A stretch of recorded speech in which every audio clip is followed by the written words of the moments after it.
Continuing on here with Chair Shot Reality, I am Justin LeBar, being joined down by in Fort Lauderdale, Florida, by one of the CSR originals, Mr.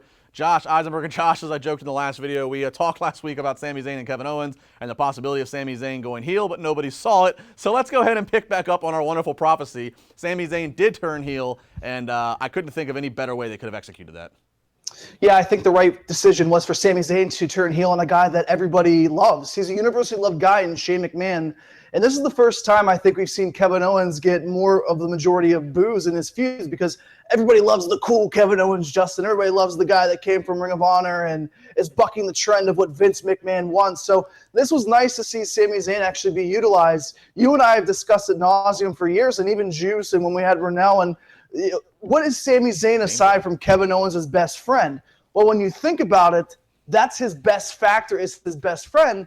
But being a happy-go-lucky guy, having the people try to cheer him on and doing that ska dance with his cool hat that I'm pretty sure Juice has in his closet, that's all that Sami Zayn really was. Now we're getting more depth of Sami Zayn. Now we're getting a reason why we need to care about Sami Zayn. He's too good in the ring to not be utilized to his fullest potential. And I think SmackDown Live, after the Hell in the Cell distraction and interference, that was the perfect speech that he could say without giving up too much too soon. Yeah, I agree with the speech. You're right. Not giving up too much too soon, leaving me wanting to hear and see more of this new Sami Zayn. And I think he did a pretty good job. We have to remember that obviously we might take for granted hearing a lot of different guys who get to cut, the New Day and Kevin Owens, people that get to cut promos every single week. But here's Sami Zayn, who probably, I'm pretty sure, the longest promo he's had to do since being in WWE. And of course, obviously the first time for him being a heel in WWE. And here's a guy who's a career who didn't have to do much talking and such, and it was under a mask. So I thought he did a good job.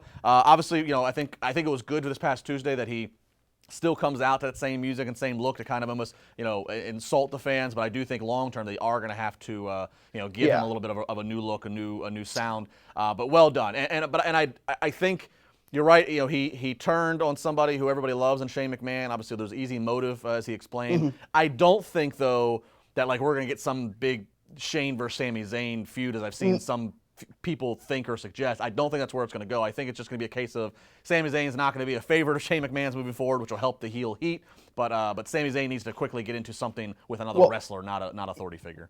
And I think this as well, Justin. I agree with you saying that he's not going to get a match with Shane McMahon because I don't think that's necessarily needed for Sami Zayn, just because he pulled off Kevin Owens. I mean, you can understand that he's upset with Shane McMahon and the booking decisions. I'm just worried. This time last year, Kevin Owens was the guy, right? It was Owens and Jericho really leading Monday Night Raw. And then you go into December, January, Kevin Owens is still kind of holding the title, but you pretty much know he's not going to be Universal Champion heading into WrestleMania.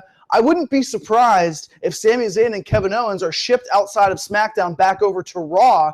They need more tag teams. They need the star power in a 3-hour show. And those two guys packaged together, maybe not for a year or two, but for 6 or 7 months to push us into WrestleMania season with no Hardy Boys, with no Revival. That could be a good fit for them. Even though everybody wants to see these guys as Universal Champion or World Champion, maybe that's the best fit for them, is going back to Raw and establishing themselves. Look at guys like Seth Rollins and Dean Ambrose. They're being able to be important and being used even if they're in a tag team. My problem with sending both of them at Raw at the same time, though, is I feel like it's just going to, again, it's going to attach Sami Zayn as, I think Sami needs to have his own independence for this to truly do what you want it to do for Sami Zayn. So I could see, one of them being shipped off because Shane's mad or Daniel Bryan's mad or what have you, but I don't want to see both of them go to the same brand. I will say, though, if I had to pick one, I would say I could see Kevin Owens going to Raw because Kevin Owens obviously is, kind of ran his course around SmackDown a little bit, so Raw would give him some fresh feuds, and Raw is obviously truly where the biggest boys play, and I think that this is the start of another big run for Kevin Owens. I'm even going to go and say, I think based upon, the injuries caused to Shane McMahon and the way that this just kind of looks just so quickly after Hell in a Cell, I could see, let's do a little bit of advanced booking. I could see WrestleMania, Kevin Owens versus Triple H. You think so? I could see Kevin Owens and Triple H. I could see Triple H in a rare spot as a babyface at WrestleMania. I could see Kevin Owens versus Triple H, and the fact that obviously we know the history of Triple H bringing Kevin into NXT and all that good stuff. I'm sure they'll show the famous picture of them together and Kevin's first signed. I could see Triple H defending the family honor, so to speak. It's not going to be a match with Vince, so maybe you get another Shane Owens interaction of a match, but I really think this can go to WrestleMania of Triple H and Kevin Owens. Well, I mean, that wouldn't be the worst idea possible. I think Kevin Owens needs that next step at WrestleMania. You know, he's been floundering around the mid-card, the United States Championship, even though him and Jericho are the best feud. I don't know, Justin. It's too early to say what Triple H is going to do at WrestleMania. I think there's going to be somebody else that, comes from the ashes and needs it more. I think whenever you put Triple H with somebody, you need to give him somebody that needs that extra push. Rollins already had the title, but then fell down. So maybe you're right. Maybe Kevin Owens, who already had the Universal Championship, falls a little bit down, and he needs to get his way built back up to the top. I mean, I just don't think that Kevin Owens right now is the best fit for Triple H at WrestleMania. Well, it's certainly something we can debate, and we have plenty of time to do it. Josh, of course, will come back and join us later on here in this weekend's videos, and we'll talk Shield. But I want to turn it over here to Juice, who's still in studio. Juice, you heard Josh and I talk. Do you think? Very interesting angle. I agree with your Triple H thing that happened at WrestleMania. I think it could get to that point.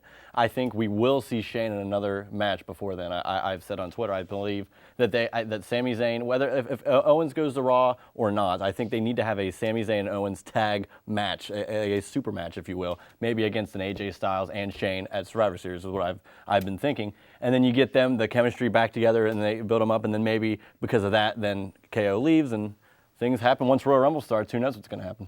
Exciting stuff. If you're a Sami Zayn fan, you have to like this because this is the best thing for him. And my favorite part, of course, is him admitting that he's been mediocre for quite a while. So I'm glad that he admitted that, and hopefully we can. For the record, I don't have any of those hats in my closet. I only have green Newport hats. You got to start taking that hat off. You look ridiculous. Green Newport hats. Oh, my goodness. Really, Juice? A green Newport hat? Go back to third grade. Come on, man. I didn't know his microphone was still hot. It's still hot, baby. The microphone's still hot, kid. I'm here all weekend. Well, 2 days. Tremendous. At Josh Osborne 4, at Juicy Steen, at Justin LeBar. Coming up next, Juice and I will talk about Bray Wyatt's sister Abigail Wyatt, whoever the hell it is. We'll talk about that. Plus, again, Josh Osborne and I wrap it all up at the end of the weekend talking the Shield. Don't go anywhere.